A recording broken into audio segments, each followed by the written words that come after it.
Well, good afternoon, everyone, and welcome to today's virtual seminar, Know Your Worth, Empowering Photographers and Other artists to stand up for themselves. My name is Lorena Guzman Diaz, and I'm delighted to help guide you through this important conversation dedicated to helping creatives confidently navigate the business and legal realities of their work.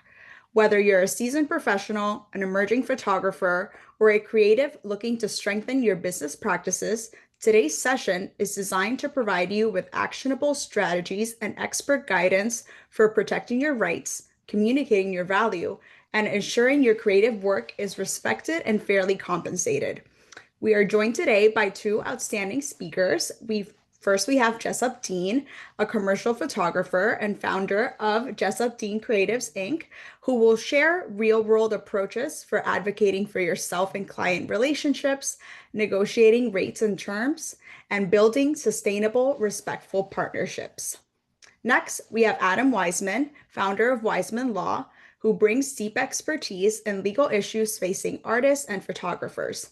Adam will highlight the essential contract terms you need to know, ways to secure your payment rights, and practical tips for avoiding common legal pitfalls. Our program will begin with a 35 to 40-minute panel discussion where Jessup and Adam will explore topics including communicating your value to clients, setting boundaries, negotiating contracts, and collecting payment.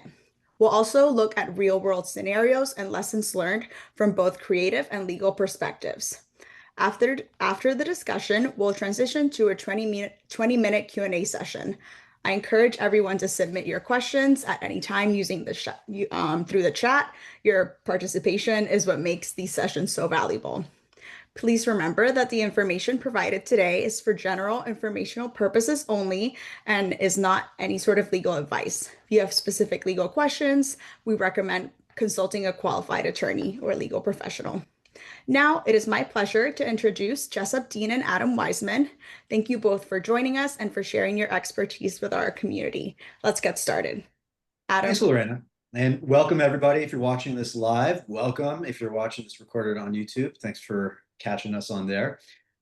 We've been doing a bunch of these webinars now. As you know, last month we had Evan, an illustrator and brand designer that we work with regularly, come in to talk. And today we're bringing in a client and someone who's become a buddy of mine, Jessup. And Jessup is a man of many talents. He's an excellent photographer. I know he's an incredible light technician too when it comes to doing his work. The thing that I know him for is a little niche that he's carved out for himself as a product photographer, which for those of you not in the know, he is one of the guys who is taking the photos of products you see online and on billboards and in other spots. And it's hard work making a static item come alive on a static photograph is tough. Definitely a different challenge from photographing models and people in real life, which Jessup also does. But the reason we're bringing Jessup in today isn't just because of the work he does, but also the approach that he takes to his work. I've had the pleasure of working with Jessup on a bunch of different things, helping him out with contracts, both drafting templates and then actually getting involved, working with some of his clients. And the thing that stuck out to me every time I work with Jessup is how good he is at standing up for what he deserves and really fighting for what's right for himself as an artist and frankly as a business owner. And I think us in the creative spaces tend to shy away from some of that stuff sometimes. We work with a lot of artists, we work with a lot of other photographers, and it's one thing to know your craft really well, something that maybe you're taught in school or through an apprenticeship or that you learn over time. But it's another thing to know how to be a good business person, to know how to stand up for yourself, know how to ask for rates that are worth your time, know how to not get pushed over by clients, all while maintaining good relationship with your clients, because there's that balance you need to strike of getting the work done for your clients, making sure they like working with you, but also making sure they don't walk all over you. And Jessup is unique among photographers that I've had the pleasure of working with in really standing up for himself in a way that's quite impressive.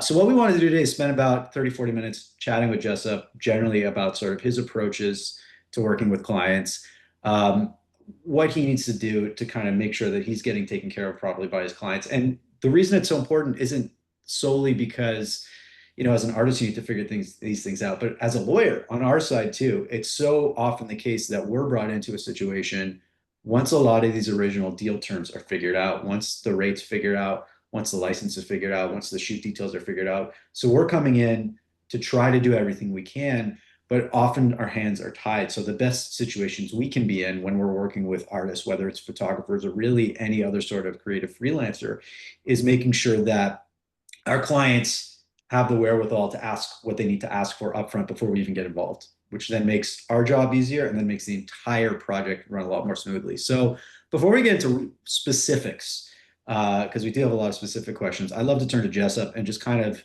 ask for maybe a short version of how you got into this industry and what led to where you are today. Thanks for the intro. Appreciate that. It's definitely a long story. That would be more than the entire episode. But basically, I didn't mean to get into this industry in any way, shape, or form. I'm from a small town in Connecticut.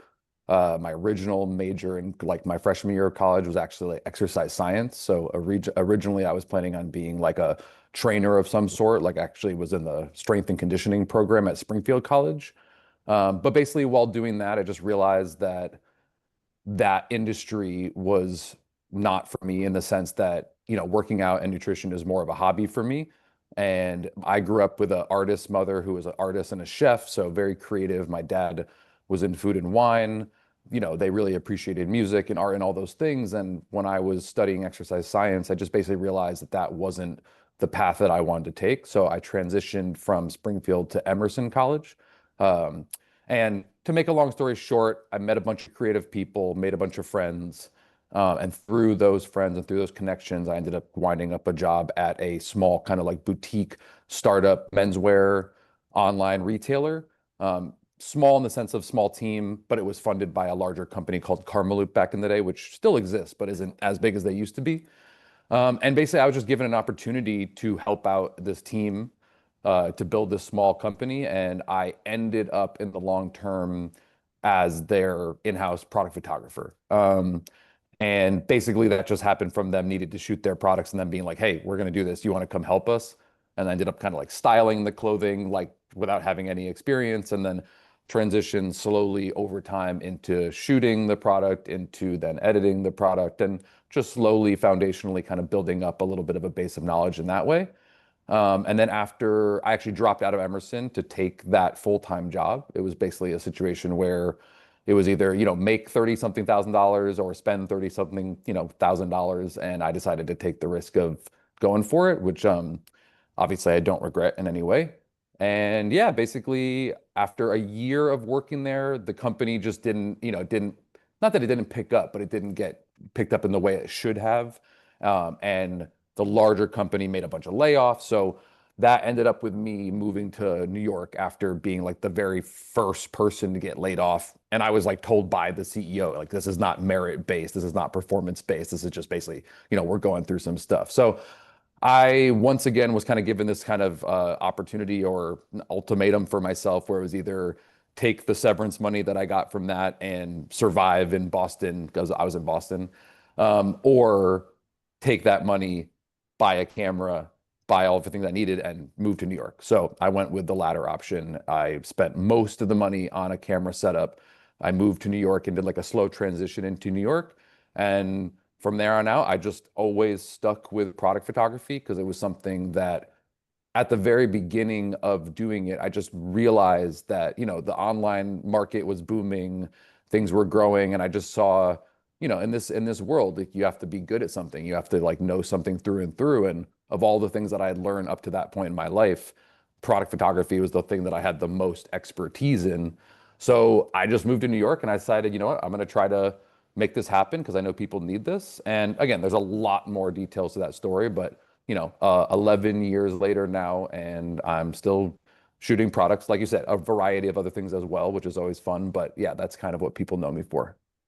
Cool. So, you've got 11 years under your belt doing product photography. That's a relatively niche area. Not every photographer knows that. But beyond even other photographers not being familiar with your work, I'm sure you encounter this problem a lot, which is clients who maybe don't fully appreciate the work that you do or the amount of effort that goes into it or the lead up that goes into it. So we'd love to hear from your perspective. You're talking to a new client. what kind of strategies are you using, or how are you approaching them to communicate the value of your work, knowing that they might not have a full appreciation of everything that goes on behind the scenes? Yeah. I mean, it's a range. I mean, honestly, every single situation, every single client, everything is different. Like for example, one thing that comes up to mind immediately is a lot of people will hit you up and just go, "Hey, what's your rate?" First things, what's your rate? What's your day rate? What do you charge for this stuff? And every single time, and this is not just for product photography, this is pretty much every single, creative freelance thing, and really just any business in general is, there are a lot more details needed to be able to give an answer like that. There's no quick answer to what your rate, unless it's something like, I mean, there are some scenarios where you can do that, where you can kind of give a rate. I do have a pricing sheet, but even that doesn't apply to all the work I do. Um, like when it comes to product photography, for example, I always do it based, it's always just a very itemized invoice. So everything is based on the quantity of images, the amount of days in studio, the amount of people that I need to get the job done, et cetera, et cetera, et cetera. So it's very detail oriented. One thing we've done to help mitigate, confusion or too much back and forth is in the more recent years, we created kind of like a client questionnaire that when they ask us what your rate is, we can just respond with a link, or it's on my website now, for example. So you can just go and fill out. And the main reason for that is because everything is so nuanced, everything from the amount of work done to the level of quality of work done, because we can create different levels of quality based on what a client wants to pay. Um, and Do you ever get any pushback from clients when you ask them to fill out that questionnaire?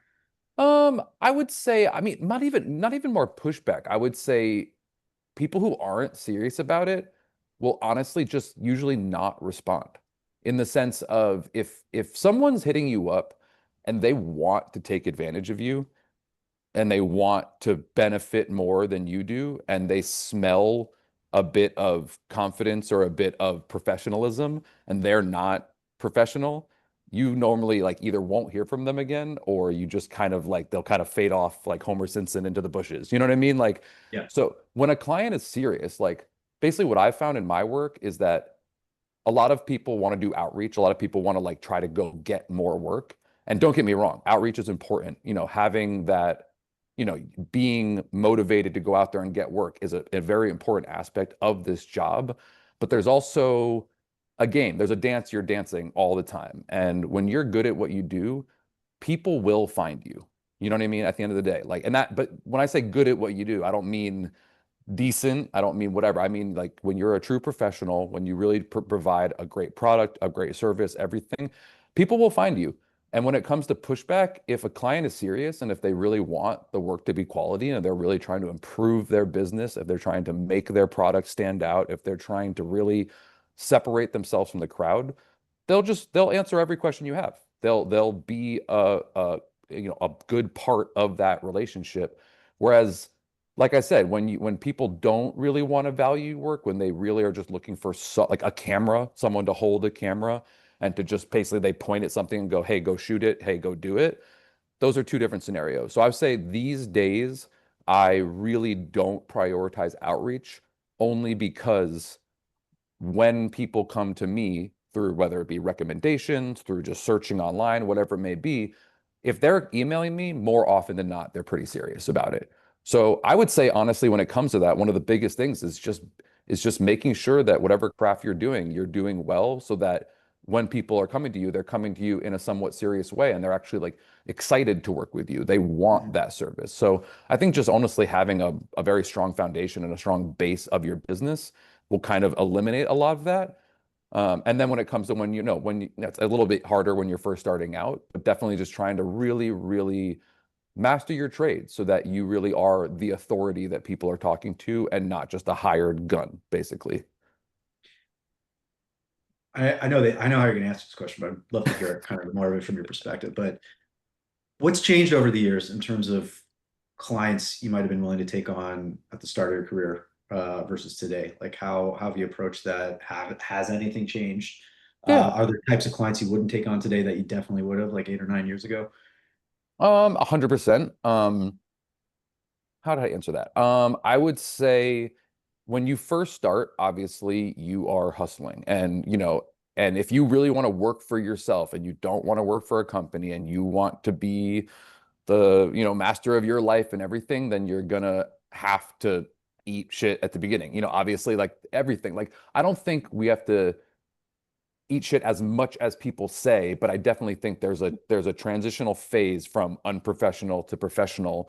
It's a learning period. So for the clients at the beginning that may not know your worth, whatever, honestly, some of those hardships are worth it. Like, I'm not one of those people who says you should never take a job that's not ideal. You should never do anything where you're not getting your full rate. Like, I've done plenty of jobs at a discount. I've done plenty of jobs for friends for free. I've done plenty of things just to establish myself, not even just to establish myself, but a huge consistent theme you'll hear throughout this conversation is mastering your craft, is getting really good at your craft. And to get really good at your craft or the business behind your craft, you have to go through experiences. You have to experience failure. I mean, we've all heard it 1,000 times. You fail until you don't fail. And the other part of that, the other kind of cliche thing that people say is, there is no such thing as failure. Honestly, you literally, every situation you go through is simply a learning experience, and it just informs you for the next one. So every time something bad happens to you, you just spin it in your head and go, yeah, that was unfortunate, but now I know. Yeah, yeah. So over the years, let's say people come to you, you've talked about kind of the scope in which you handle new clients coming in, questions you ask them, how you tee things up properly.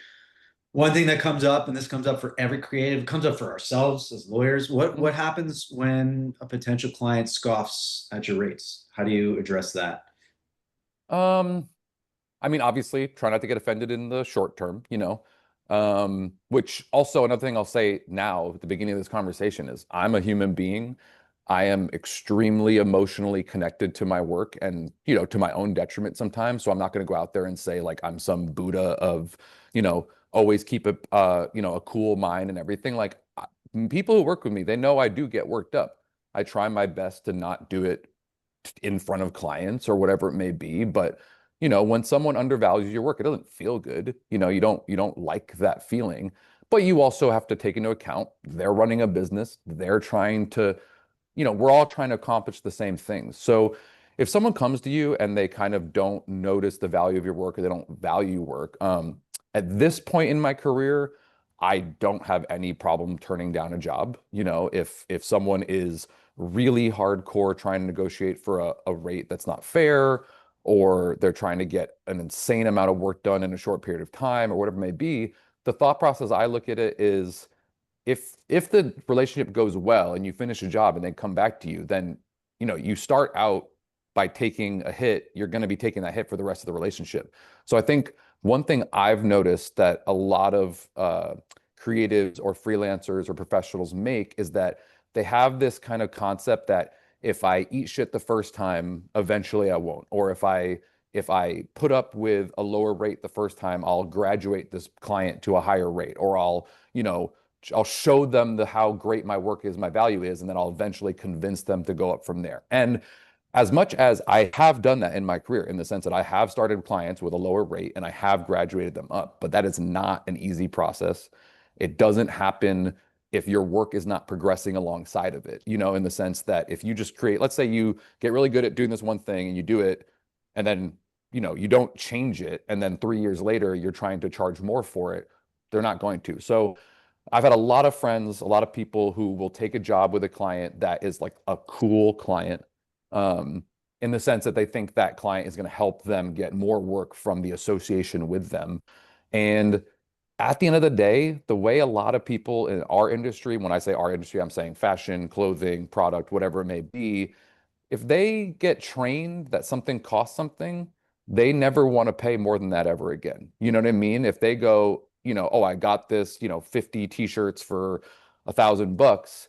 If next year you say it's going to be $5,000, they're going to just look at you and go, well, why? I paid this last year. Yeah. And then Yeah. I think yeah, it's always good. It's always good to contrast it as like, freelancers and creators are not employees. They're not going in and they're not expecting a raise every year. Their bosses aren't expecting to give them a raise every year. And if you're a photographer and, over the last 11 years, your craft has improved without question, that I know that. Everyone in your circle knows that. But your client's not thinking about that. They're not thinking that, oh, the Jessup of today is a better photographer than the Jessup of 5 years ago, so we should pay more. They're just saying, no, this is the same services. We're not willing to update that. We're not willing to update the price because we think we're getting the same thing, even though you know to your trained eye that they're getting better work.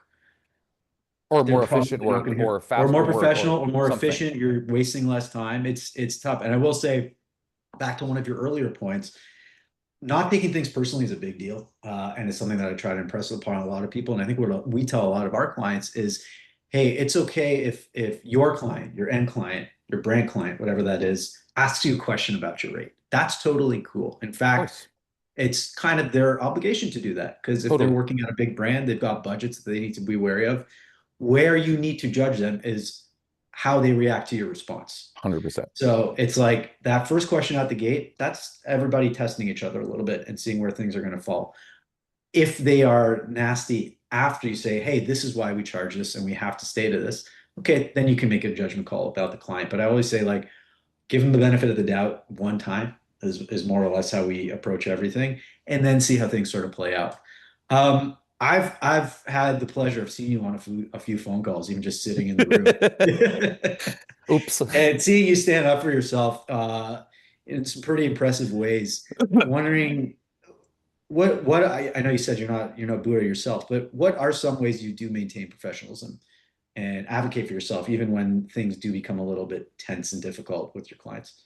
I mean, the first thing that comes to mind is just treating everyone like a human. I mean, treating everyone like an individual. Like when someone is questioning your rate, even though, again, I'm going to say this, I get offended. I get worked up. I mean, again, like I said, you can ask my people who work for me. I, especially behind the scenes when I'm not with the clients, if I'm not face to face with them, I'm going to vent. I'm going to let out things, so it doesn't mean like I'm not affected by a client questioning my work or questioning my prices. I would say when it comes to communicating with them about it, half the time you're dealing with a middleman. You're dealing with a manager. You're not dealing with the owner of the company. You're not dealing with your counterpart to it. You're dealing with someone who's been given the task to communicate with you. And honestly, most of the time, they're sweet people. They're nice people. They're people who work really hard. They're just trying to follow orders. They're trying to get the job done. They're trying to get the rate as low as possible, because the lower they get the rate, the better it makes them look, the better it is for their company. And I think you have to remember that we're all running companies, we're all running businesses.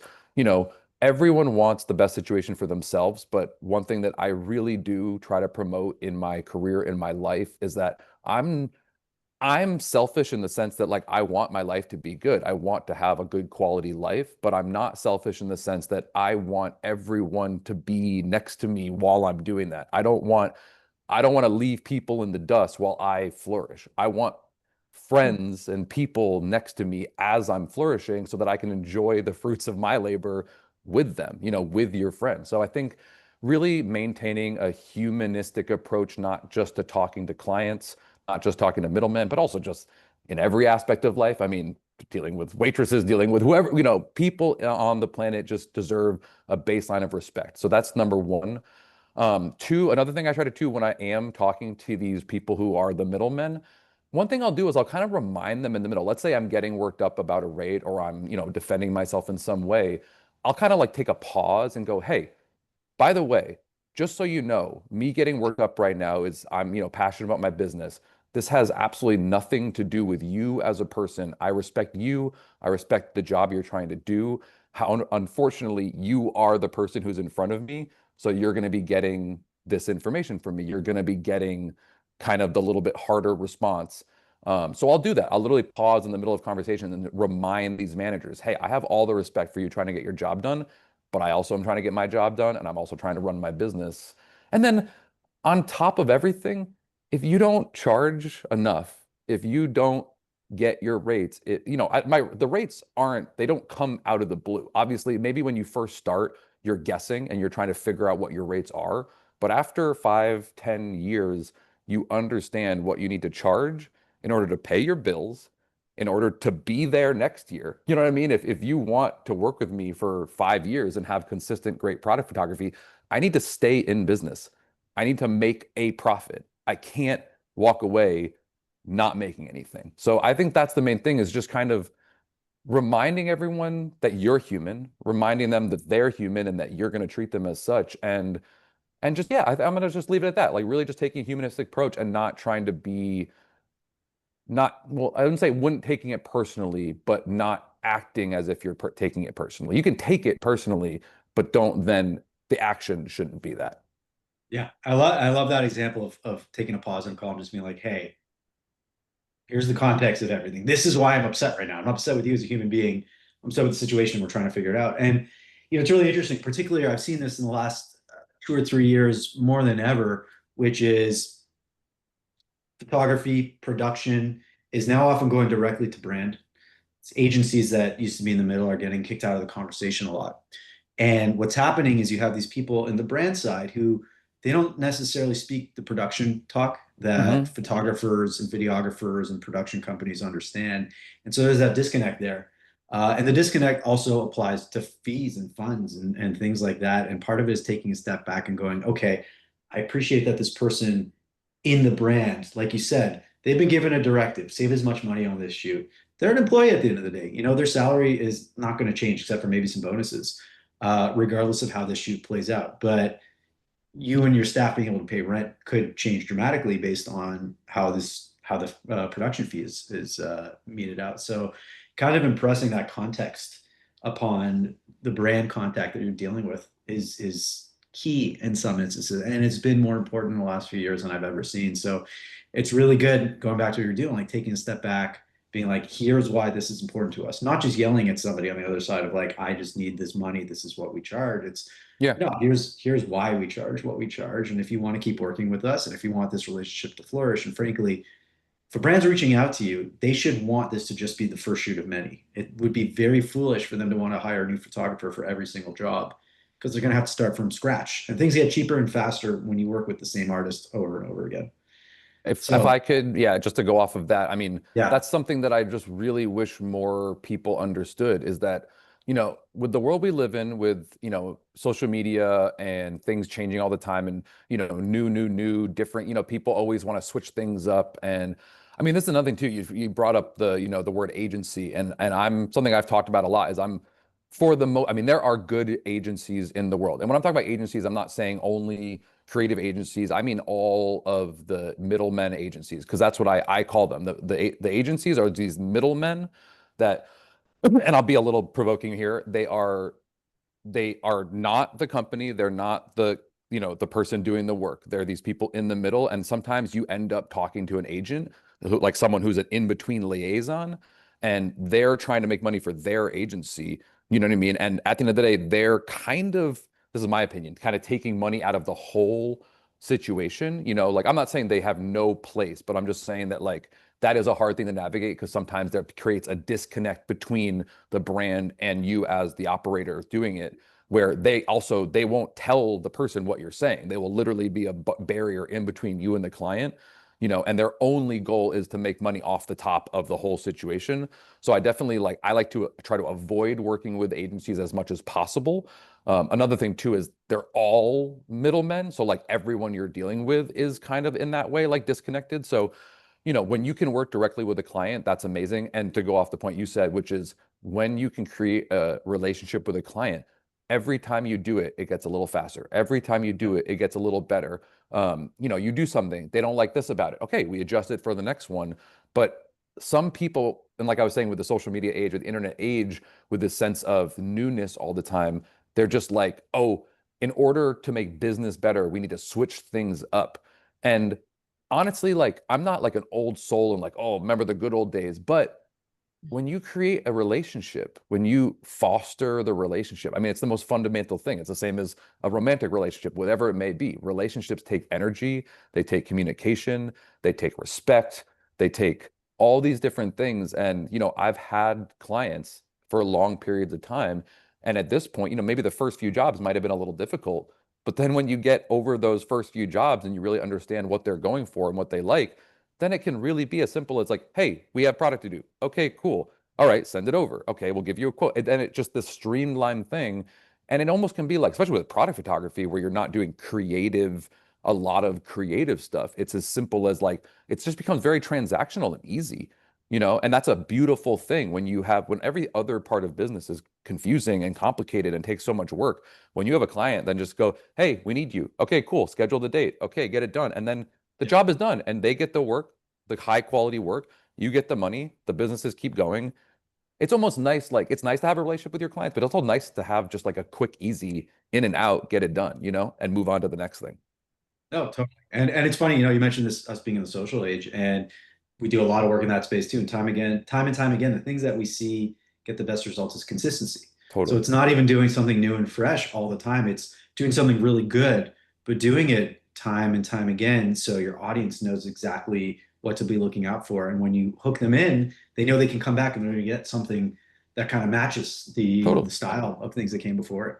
And even just Uh, one more point just Please. on that is basically at the end of the day is like, okay, if you're working with a highly talented or highly professional freelancer in any way, and again, when I'm talking about, we'll talk about photography because I'm a photographer, but this always applies to all creative freelancers.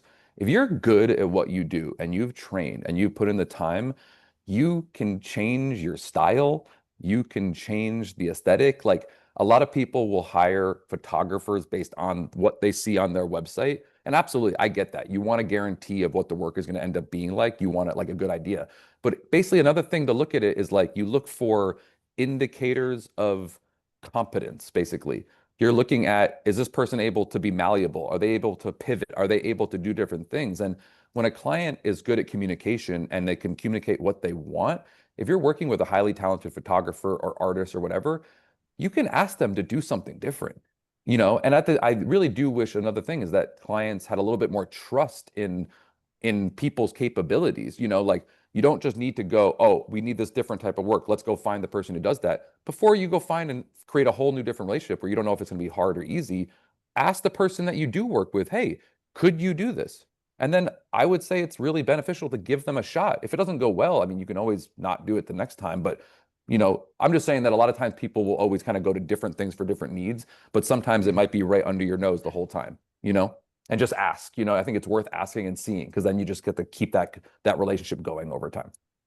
Yeah, yeah. I mean, and asking questions really goes both sides. It's Totally. like no one is a mind reader in this industry, and you can't take anything for granted. And if you have a thought or you need pushback or you need an explanation from your client, like you should be talking to them, Yeah, keeping those lines of dialogue open because that's the way stuff truly works. totally. Let's shift gears slightly. We've been talking Okay. about sort of the lead up to getting a job and sort of setting the tone, and move on to phase two, which is usually where we jump in and talk a little bit about contract stuff. And I won't bore everybody and get way too into detail here, but we'd love to kind of hear from your perspective. I know we've been able to teach each other a little bit in this space, which has been a lot of fun. But Totally. working now on however many contracts you've worked on, what are sort of the key things you think about in terms of like ownership, usage, and rates? I'd love to hear how that plays out, and then maybe throw it back at us about what we do on our end to make sure that stuff works. Yeah, for sure. I mean, I'm sure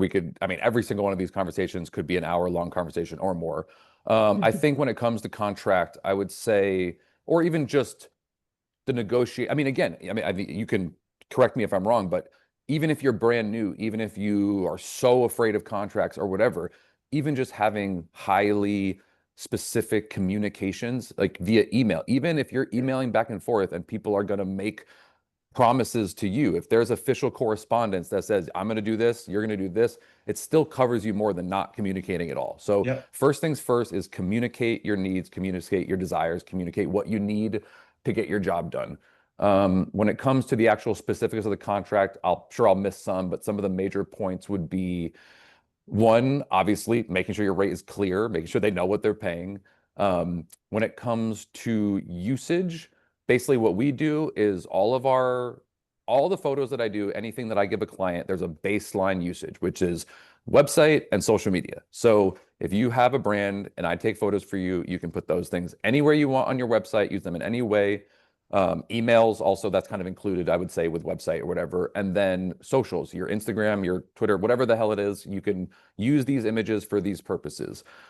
In the photography world, I think the one thing that, even though it's been around for a long time that people still don't fully understand is that you do need to charge for the different areas that your photos end up in.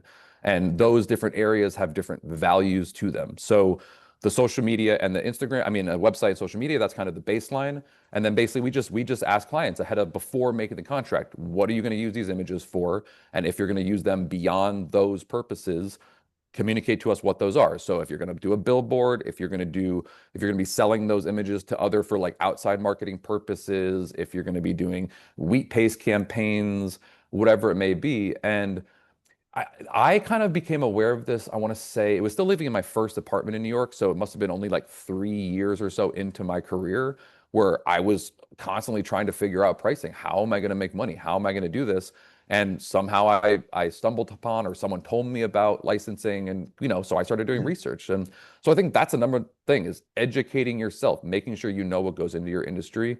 As far as the contract goes, like, again, throughout this, I won't name any names of any specific brands or anything, but, I have one brand that I work with quite consistently right now, that they basically do a full buyout, so Yeah.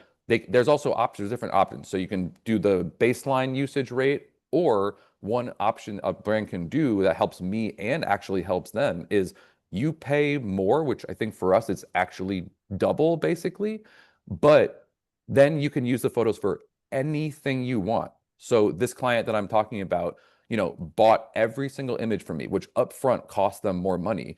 But one of the reasons I value this relationship a lot is because they understand the value of the images and they understand that they're going to use them a lot. So recently, in the last few months, I saw on social media and everything that they started posting billboards all around the city. And, yes, I could make more money if I charge individually for every single billboard. But honestly, that made me super happy because what it meant was not only did I get the value of the work and I got more of it for, because I know that they're going to use it for more, but also like it made me happy for them because like I love the fact that it doesn't have to be this thing where there has to be this constant back and forth of, oh, you're using it for this. Okay, you got to pay us this. It's just like, hey, you want to use this stuff for a variety of stuff? You pay this extra stuff. Now you can do all of that without even hitting me up. You can literally just use it in any way you want, and I can't say anything about it because I've already gotten the value that I communicated for it. So, whether it be a full buyout, I mean, when it comes to like billboards and stuff, is having kind of like, this is a hard one because you kind of have to have a slight understanding of the value of that billboard of, are they spending $1 million on a billboard? Are they spending 500,000? Are they spending 20,000? Like, where's the location and such? And that might be something where you maybe have to do a little bit of a gut check and not, when I don't say make something up, but basically go, if you don't have the actual numbers of what they're spending on it, you might have to do a little bit of a guesstimate and kind of throw out a number out there and hope for the best.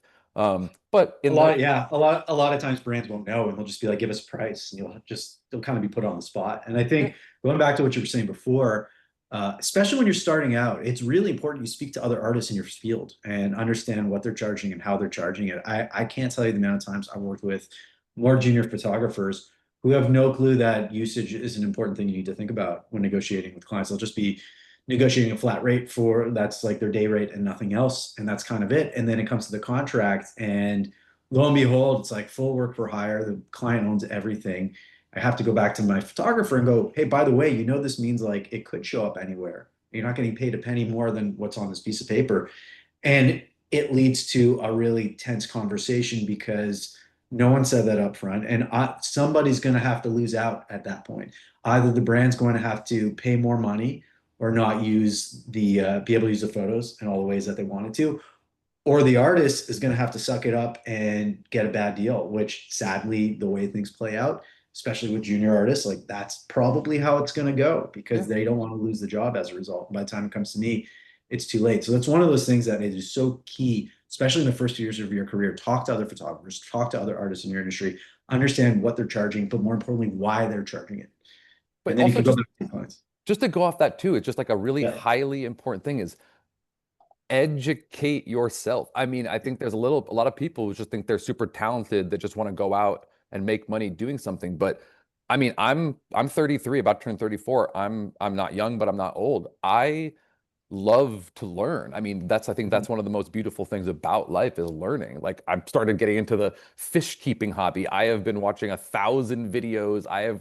But like anything that I get into, I want to learn every part of it, because then, with education, with knowledge comes power, becomes confidence. Like when you are confident in what you're doing, it's not hard to communicate it. And it's also not hard to communicate it confidently. If you Yeah. are uneducated, you're just guessing everything, but you're super talented, so you think you deserve something. Not only are you going to not get what you want, you're going to go into the situation expecting the world and then getting slapped on your ass. You're going to basically realize, oh, whoa, like I'm not prepared for this, but I also don't even deserve, you don't deserve it. If you don't know what goes into it, you actually don't deserve the money, because technically you haven't done the work that goes into, you know what I mean? So I think just Right. like education and knowledge is confidence. And it's a lot easier to be confident when you are speaking from a point of authority and knowledge. Yeah, yeah. I mean, it's the same in the legal field. If you can't justify a single paragraph in your contract to the other side, you shouldn't be pushing for it in the first place. You have to Yeah. be able to justify everything you're doing, explain everything you're doing, and not in an antagonistic way, but in a way that actually impresses upon the person you're dealing with why it's important. You want them to Yeah. come to your side because they understand, not because you're bullying them into a submission. Um, let's talk about payment. You ever had issues with clients not paying you on time? And if so, how have Never, you dealt with it? Never? never in my life. Yeah, it's the most typical thing in the entire industry. I mean, getting paid as much as, I like to try to treat it as a very matter-of-fact thing, because it is a very matter-of-fact thing. You do a Yeah. service, you should get paid for it. I mean, it shouldn't be a complicated thing. Somehow the world has gotten to a place where we've made it super complicated. Um, I think almost not treating it as something complicated, or not like acting as if it is something complicated, is a good mantra to have, is a good attitude to have, because if you make it some big thing in your head, it might be scary to talk about it. If you just talk about it very matter of factly, it's like, for example, when it comes to problems with getting paid, I mean, the number one thing that I'll probably talk to people the most about is the whole net 30, net 60, net 45 situation. So, one thing that I think is unique to my business and to my attitude towards this is that 98% of the time of me working with a client, I do payment due upon delivery. So that means I do not accept net 30, net 45, net 90. I also do a 50% deposit for every single job I do, no matter what. And I think that's probably, if anyone's going to take one thing away from this conversation, it's get a damn deposit, because there's so many reasons. One, it covers the expenses leading up to the job. Another huge thing for me, and it's not something I have to do, but it's something that I pride myself in doing and I try to keep up with as best as possible, is I don't make anyone wait to pay. I think the most I've ever waited in the last made anyone wait in the last 5 years or something has been like maybe 2 weeks or so. And that was during like a really hard time where, I had to, and also if I make someone wait, I'm going to communicate to you why I'm making you wait. I'm not going to just be like, hey, I can't do it right now. Sorry. It's going to be like, hey, like I'm in a hard moment. I don't mind being vulnerable, in the sense of like, I'm a human. I run a business. My life isn't perfect all the time. My business isn't perfect all the time. Everything requires attention and all these different things. Um, so I do get a lot of pushback from that from clients. It comes from the reason I don't accept net 30, net 45, net 90 is just the simple fact of, first of all, even with tons of research, I still don't really understand where the situation come from. Someone's told me it came from snail mail back in the day, of actually having to take the time to send checks and stuff like that. But one funny situation that happens often is people will be like, oh, by the way, we're net 30. And I'll go, oh, that's cool. I'm not. You know what I mean? And they'll be like, they'll be like, our policy is. I'm like, oh, that's cool. My policy. So I think one thing is not, it comes back to confidence and knowledge. If you're working with a client and you feel like they are better than you, or they have more than you, or they have more authority than you, it's going to be really hard to negotiate that situation. If you look at it like, hey, we live in the US, we are all individuals, we are all free people, we get to make our own rules, we get to run our business the way we want to. Once again, with the caveat of being respectful, being professional. If you're not giving a great service, if you're not giving a great product, then maybe you shouldn't be as confident in doing these things.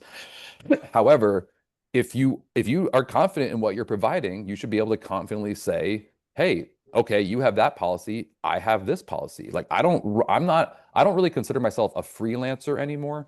I'm a business owner. I own a business just like the businesses that I'm working for, you know? So that's another big thing. It's Kylie communicating that from the very beginning and putting it in the contract and fighting for it is get a deposit.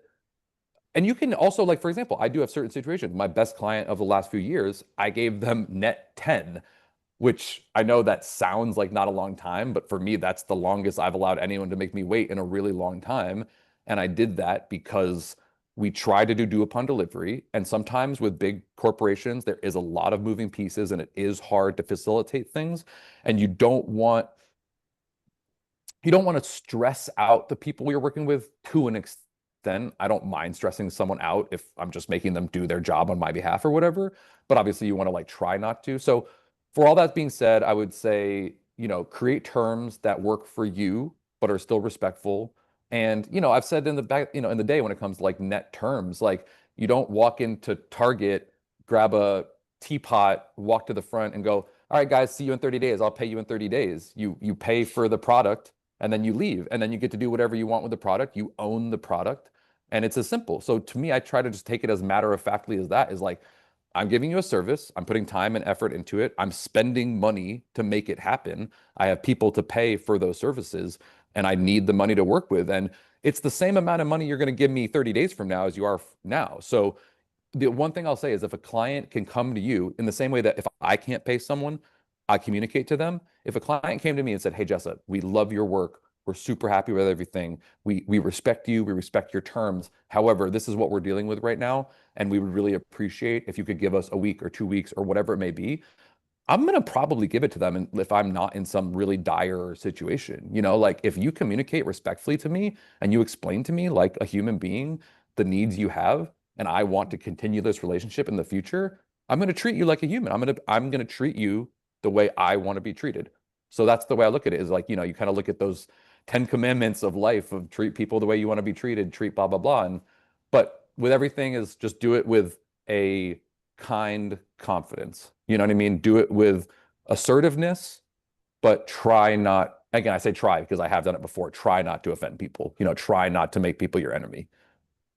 Yeah, and I think, unfortunately, this day and age, especially with younger artists, like sometimes the net 30 and the net 60, and in the worst cases, I've seen net 90, net 120. Yeah. Sometimes they're unavoidable. But I think to your Yeah, earlier point 100%. about deposits is such a big deal for artists. And yes, not every type of artist may be able to command a deposit, but certainly if you are doing any sort of production work, you can ask for your deposit up front. And I think it's even more important not to just ask for the deposit up front, but make it clear that you have the right to not start the job until the deposit is in. Straight up. Because there is no reason why you should be funding your client's projects. And that's Yeah. really what it boils down to. And impress upon them, just like you said, there are expenses that need to be paid often before a shoot even starts. Yeah. And it is wild for a small business like yourself to be paying out of pocket for it when at the end of the day, it should be coming out of the brand's pocket, right? It is Yeah. there. It is going to come out of it eventually. So you got to ask, why can't you pay that right now and make it Also, easy for everything? it Really shows the silly. confidence. It shows It their does show, yeah. confidence in you. You know what I mean? It shows that they are serious about it. And if they weren't serious, then they might not want to give it to you. So yeah. For sure. And another silly thing that we see a lot these days is some of these larger companies are implementing payment software that makes you jump through 50 different hoops, which sometimes you have to deal with it. But the thing you need to do before you even get the contract is ask about that and just be like, you set me up before this thing starts. So I don't have to worry about that because I can count dozens of times in the last year or two where I'm brought into a situation where my client hasn't been paid on time, and we're realizing the only reason is because the ridiculous software system, misformatted a name or something silly like that. It's not a legal issue. It's not somebody not wanting to pay, just some technical glitch on their end, which is such a waste of everybody's time. So figure that stuff up out front. Like just ask about it. Yeah. And for anyone working for a company, I'm a very opinionated person. People can find me outside of here and ask me more direct questions, but like these payment systems, honestly, think about it objectively. They're separate companies that are trying to make a profit, that create a product that, obviously they want to help. I don't think they're doing it just for the profit. They want to make an efficient thing. But long story short is I've had companies where they paid me in one way and worked perfectly fine, and then some marketing guy from these payment systems will get into someone's ear in these companies, tell them this payment system is going to revolutionize their business and make everything so much more efficient. And then you learn 6 months later, or whatever, that that system is so confusing, Yeah. hard for the employees to use, hard for you to use. And then they end up like, you'll literally see them like 6 months later, it'll be gone. They'll stop using that system. And then you're like, how much money did you just spend to get the system, to implement it? You trained all your employees to use it, and then you realize that it actually didn't even work that well. And now you're back to just giving me a direct deposit. Like sometimes I'm like, just have a good accounting department and just do direct deposit or wires or whatever, because it's just simpler. There's just less parties involved and less filling out forms and whatever. So quick little note on that. But yeah, I'm not a fan No, on payment systems. I'm in the same boat. I'm in the same page as you here. We've got about 10 minutes left. Definitely want to open the floor up to questions. If you have any, ask them in the chat. We'll see if those come in the next Yeah. few minutes. But before they do, I know we gave you these questions in advance, so you should have an answer to this one. Yeah. Are there any particular experiences from your career where standing up for your rights led to a positive outcome, even when things didn't seem so good while you were in it? Every And what did you single think about one. the situation? Every single time I've stood up for myself, it has led to a positive outcome. And when I say positive outcome, I don't always mean in the short term. And I think that's a main thing that people need to understand is that when we don't live, we're not, Great Danes, we're not insects. We don't live for 1 year. We don't live for 3 years. We live to hopefully somewhere around 80 to 100 years. So if you want your life to get good over time and to grow and get better, you need to have an approach of longevity. And if you're not sticking up for yourself, you're going to probably end up working a full-time job somewhere. And that's fine. I mean, I have nothing against full-time workers in the sense of some people don't want to work for themselves. And that's something actually I had to learn myself is I always, for a while, had a mentality of like, almost like when I would hire people, I'd be like, oh, because I don't want to work for someone, no one wants to work for something. And it took me a while to realize some people really want a full-time job. They want the consistency. They don't want to overthink things, and that's fine. But when it comes to when it comes to your business, if you are working for yourself, sticking up for yourself and again, that confidence is the most important aspect of it. So for brevity's sake, I'll go into just like two examples that I can think of immediately, which one happened extremely recently, which you're aware of, and the other one happened, I want to say like 6 years ago or something like that. And for people that know me, again, I won't say names, but I think people know of some of the brands I've worked for before, so you can maybe assume who would be who. But I've had situations where I had to raise my prices, where I had to basically, I ended a job for a brand. I basically realized that, hey, I just did an ungodly amount of work. I mean, when I used to work for this brand, I would go through seasons, and at the end of the season, I would have to take like 2 months off or a month off because my body and my mind would be beaten down because I was still young. I still didn't have a giant team. I was doing, 90% of the work myself. Obviously, I had people working with me helping, and they were super helpful, but like the invoicing, just everything that goes into getting the job done and getting paid for it. And, I ended a season and basically I realized, hey, like I basically made no profit. Like I just killed myself and I don't mean no profit, but no profit, something that I could have something to show for it, like, and with the quality of work and this is the work that people know me for. So this is the like very clean, like some images would take 3 hours to style and 5 hours to edit. So imagine one image taking upwards of 7 to 10 hours to get done. And I'm doing hundreds of these things in a season on top of product photography that, hours and hours and weeks and weeks of work. And basically at the end of it, I was like, hey, I made no money. So to get to the end of the story, I basically said, hey guys, I have to raise my prices. I realized I didn't make the profit I needed to. I need to do it. And when I sent over what those prices were, I got the answer or the question, literally, I'm not even kidding you. Are you kidding me? Quotations, And obviously, I was quite offended in that moment because I don't kid about my work. I don't joke about money. I don't joke about business, and I never will. So the fact that they even asked me that question was quite offensive in the moment. But I didn't respond. I responded with, I am not joking. I am serious. This is whatever. And that client left me the next season. And they said, okay, we got to go use someone else. And I just confidently looked at them and said, okay. And they were like, yeah, but we're using someone else. We're leaving. I'm like, okay, have a good season. Like, I hope you guys will. Like, I really, whatever. And that season of not working for them ended up being honestly one of the best like 6 month periods of my life. I got to spend time with my girlfriend at the time. I got to work on my life. I still had other clients that were paying the baseline bills. I didn't make as much as I was when I was working for them, but I was able to survive through it. And the fun part of the story is 6 months later, I'm literally in bed, waking up with my ex-girlfriend, literally just being like, a normal day. And I get a phone call from the same person who said, "Are you kidding me?" saying, "Hey, are you available?" You know what I mean? And that turned The into best. them Yeah. hiring me back, paying those rates that they said, "Are you kidding me?" to without any question. And we continued the relationship for another few years. And I made some of the best work of my whole life in that time. So that's one story. Second, of the most recent one is I had a brand, a well-known, making imagery for a well-known, international large brand. And basically the client came to us and was basically like, "Hey, this is what we want to do." And it was based off of kind of the workload of a previous job we have done, but they wanted more work to be done than the last job. So we said, "Okay, cool. Here's the quote for that plus the more work." And they were like, "Oh, no, we can't do this." And I'm like, "Okay." Well, then I gave them a little break. I go, "Okay, well, I'll give you this much. That's as far as we'll go. And unless you guys are willing to talk about some consistent contract." And once again, to make a long story short, it ended up going from them telling me their max was X and me being like, "Okay, I don't care. This is more work. I'm not doing this." Basically, it was like 15 grand more and they wanted to pay 3 grand more. And I was like, that doesn't equate. So we're not doing that. And it got to the point where we were supposed to shoot the next day. Also, granted, this is another thing too, I'll put in mind, that's a whole nother conversation. This is with a job coming up last minute. And that's the worst. If you want one thing, it's clients who hit you up a few weeks or a month ahead of time a job. When a client hits you up 5 days before a job, something is fishy and something is going to be negative about it. So that's a good little indicator if you're going to deal with some negativity.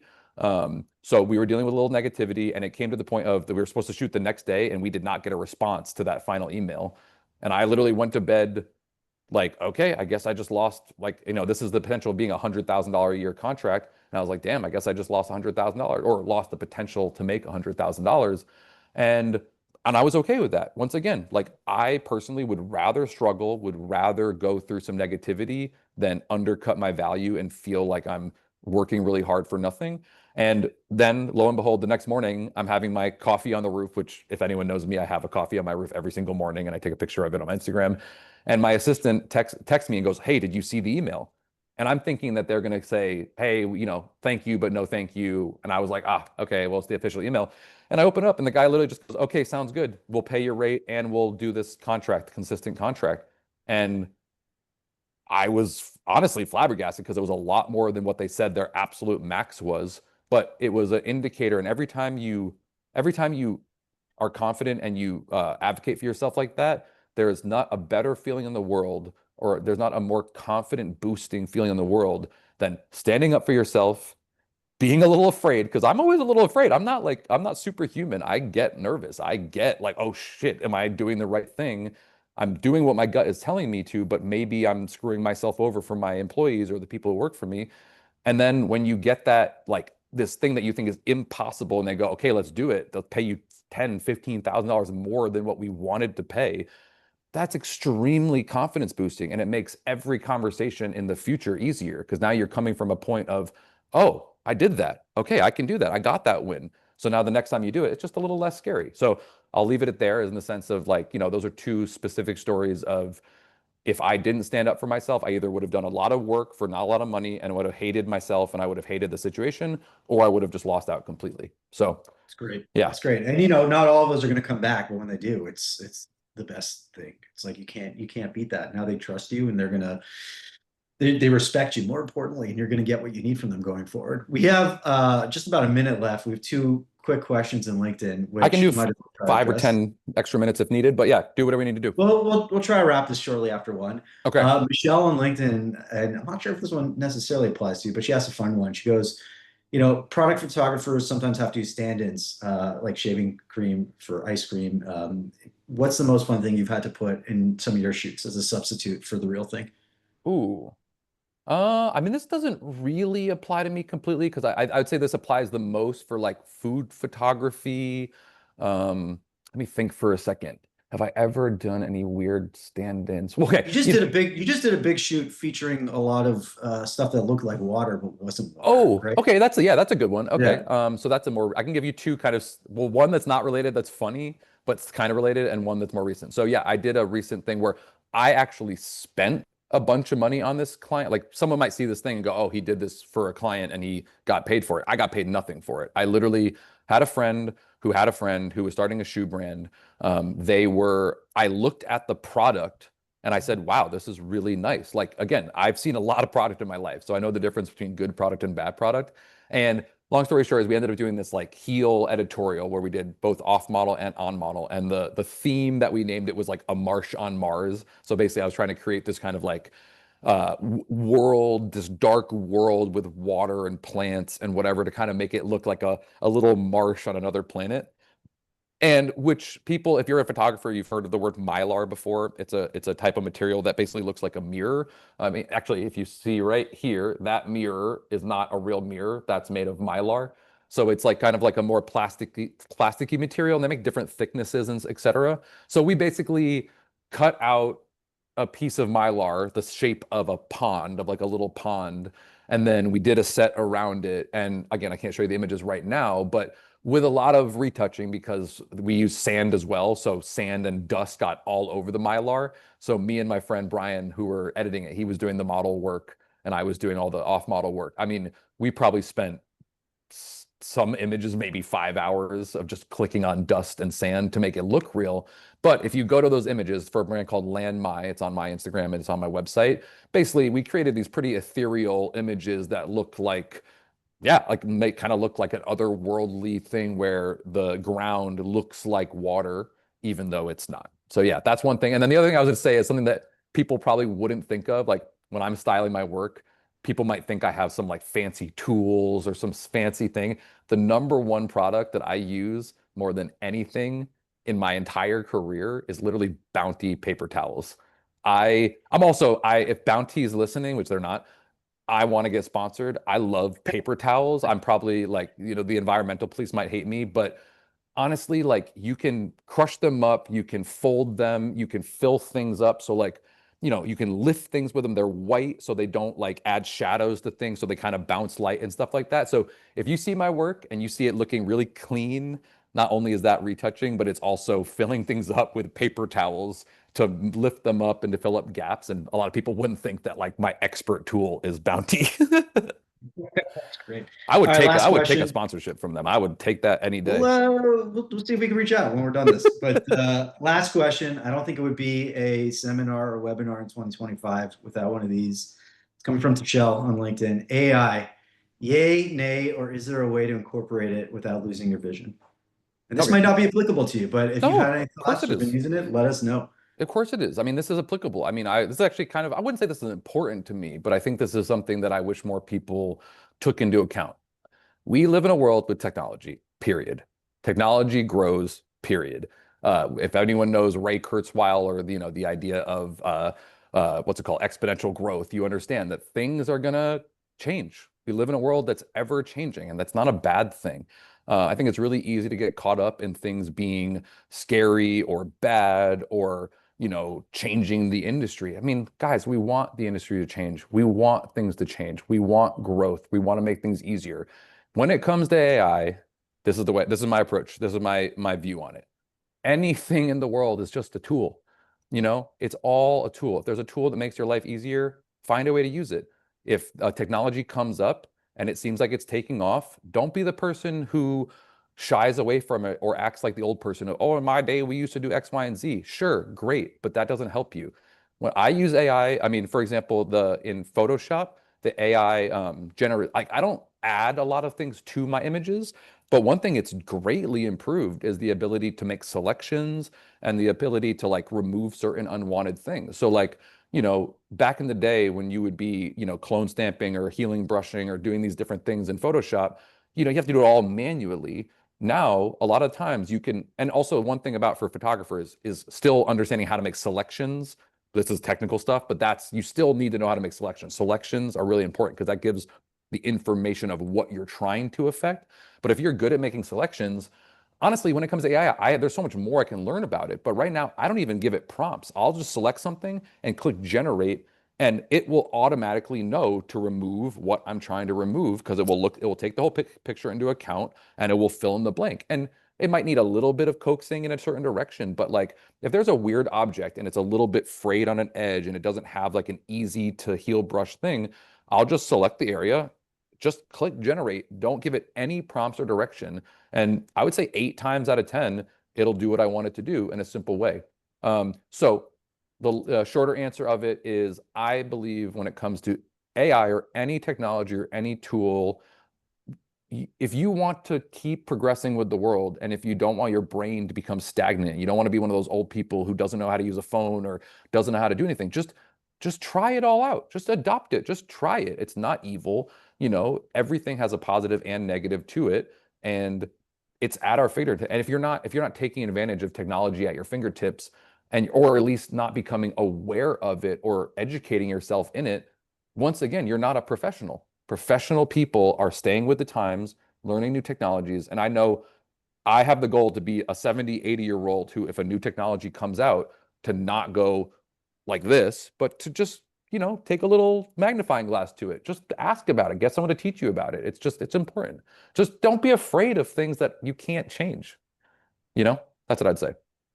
Yeah, good advice. I mean, it does not benefit anyone to keep their heads in the sand. So that makes a lot of sense. Yeah. Well, we are now 6 minutes over. This one's been a lot of fun. Jessup, thank you for joining us today.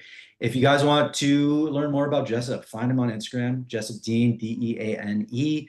Also got a website, jessupdeane.com. Highly recommend, especially if you're a photographer or any sort of creative freelancer, creative artist, or artist working in the brand space. Follow him. He's got some great resources out there to help kind of figure out more of the stuff we've been talking today. So thank you for joining us. If you want to know more about upcoming webinars, please follow us as well. Go to Weissman Law on Instagram, TikTok, LinkedIn. We are going to be doing more webinars over the summer. We've got a full list with more announcements to come soon.